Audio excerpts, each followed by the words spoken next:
Good morning students. काले मेघा पानी दे इस संस्करण में, जिसे हम निबंध भी कह सकते हैं, वीडियो 2 पढ़ेंगे और इसमें देखेंगे लेखक द्वारा विरोध। क्योंकि पहली वीडियो में हमने अनावृष्टि और इंद्र सेना का गठन, इस पॉइंट को समझा, और दूसरा पॉइंट है लेखक द्वारा विरोध। लेखक के द्वारा विरोध किसका किया जाता है? इंद्र सेना। क्योंकि लेखक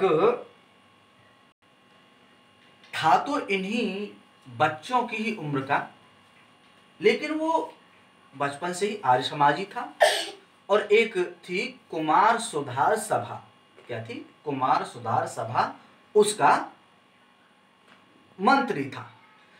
उसके अंदर कुछ इस तरह के भ्रांतियों को, अंधविश्वासों को दूर करने का कुछ ज्यादा ही जज्बा था। इसलिए वो इस इंद्र सेना के द्वारा किए जाने वाले कार्य को केवल अंधविश्वास मानता था, क्योंकि इस अंधविश्वास का कोई वैज्ञानिक आधार नहीं था।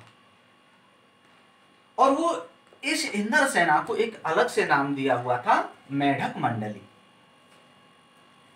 उसका तर्क यह था कि जब चारों ओर पानी की इतनी भारी कमी है और फिर भी इस पानी को इस मेढक मंडली पर व्यर्थ बहाया जा रहा है,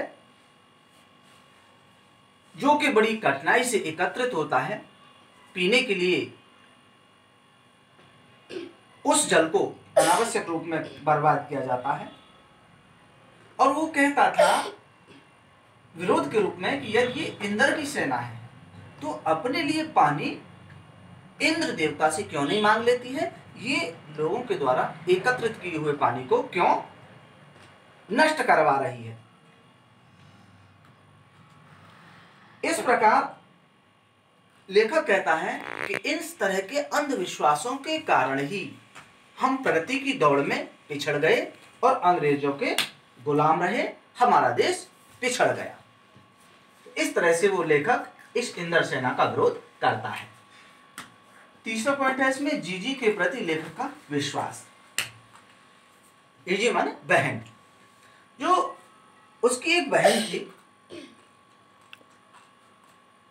और उसके कोई अपना सगा भाई नहीं था, इसलिए वो इस लेखक धर्मवीर भारती को ही अपने सगे भाई से अधिक बढ़कर मानती थी। लेखक की बहन धार्मिक क्रियाकलापों में लिप्त रहने वाली थी, बहुत ज्यादा धार्मिक विचारों वाली थी। वो प्रत्येक धार्मिक कार्य को लेखक के हाथों ही संपन्न कराना चाहती थी, जिससे कि सारे पुण्य कार्यों का लाभ लेखक को मिले। इसलिए लेखक न चाहते हुए भी अपनी बहन के द्वारा किए जाने वाले इस तरह के कार्यों में सहयोग करता था। और जीजी चाहती थी कि लेखक ही स्वयं उस इंद्र सेना के ऊपर पानी फेंके। अब लेखक की बहन वृद्ध हो चुकी थी और लेखक ने उस इंद्र सेना के ऊपर पानी को फेंका नहीं। इस तरह से दोनों के बीच में थोड़ा सा मनमुटाव होता है, टकराहट होती है। लेखक उस टकराव के कारण अपनी बहन से नहीं बोलता है और अंततः उसकी बहन भी लेखक से नहीं बोलती है। दोनों में थोड़ा सा विवाद होता है। चौथा पॉइंट है जीजी और लेखक के बीच विवाद। जीजी का कहना था कि हम इंद्र भगवान को पानी देंगे, तभी वो हमें पानी देंगे, और जब हम वर्षा के देवता इंद्र भगवान को पानी नहीं देंगे तो वो वर्षा क्यों करेंगे? लेकिन लेखक का कहना था कि यह पूरा अंधविश्वास है। इसके विपरीत जीजी अपना दूसरा तर्क देती है कि यह पानी की बर्बादी नहीं है, अपितु पानी की बुवाई है। वो दो तरह के तर्कों को लेखक के सामने रखती है कि यदि हम इंद्र देवता को जल देंगे तो वो उस जल को हमें दोगुना चौगुना करके वापस देगा, क्योंकि पानी की बुवाई है।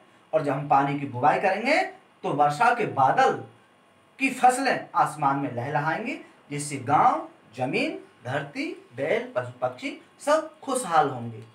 दूसरा उदाहरण लेखक को देती है, जब दोनों के बीच विवाद होता है कि देख भाई, अब तू थोड़ा बड़ा हो गया है, बुद्धिमान हो गया है, सो अब तू मेरी बातों को नहीं मानता है। अब तू ही बता, जब एक किसान के पास से गेहूं खत्म हो जाता है तो वो अपने खेत में 5-6 सेर गेहूं बोता है। जब उसके पास वस्तु नहीं है तब उस वस्तु का त्याग करता है और फिर धरती माँ उस 5-6 सेर गेहूं को 30-40 मन गेहूं के रूप में वापस उगाकर देती है। तो जब हम किसी को देंगे ही नहीं तो हमें मिलेगा कैसे? और ये तो संसार के ऋषि मुनियों ने भी कहा है कि त्याग लाखों करोड़ों रुपयों में से कुछ रुपए पैसे दे देने का नाम नहीं है, अपितु त्याग उसका नाम है कि जिस चीज की कमी हमारे पास है उस वस्तु का हम त्याग करें, दान करें, वही पुण्य होता है और उसी पुण्य का फल हमें मिलता है। इस तरह से लेखक जीजी के तर्कों के सामने हार तो जाता है, निरुत्तर हो जाता है, तर्कहीन हो जाता है, लेकिन वो अब भी इंद्रसेना को मेढक मंडली ही मानता है। अब इसमें हम लास्ट पॉइंट को पढ़ेंगे, लेखक का निष्कर्ष। लेखक ने इस घटना को हुए बताया है 50 वर्ष, लेकिन आज भी ये घटना लेखक के मन पर ज्यों की त्यों अंकित है। वह सोचता है लेखक मन ही मन कि हम देश के लिए क्या कर रहे हैं। हम सरकार के सामने बड़ी बड़ी मांगें रखते हैं, हमारे अंदर त्याग की कोई भावना है ही नहीं। भले ही हम भ्रष्टाचार की बात करते हैं, परंतु हम सभी स्वयं उस भ्रष्टाचार में लिप्त हैं। यदि हम स्वयं को सुधार लें तो समाज, धरती, दुनिया सब सुधर जाएगी, परंतु इस दृष्टिकोण से कोई सोचता ही नहीं है। काले मेघ अब भी पानी बरसाते हैं, लेकिन गगरी फूटी की फूटी रहती है, बैल प्यासे के प्यासे रह जाते हैं। पता नहीं यह हालत कब सुधरेगी।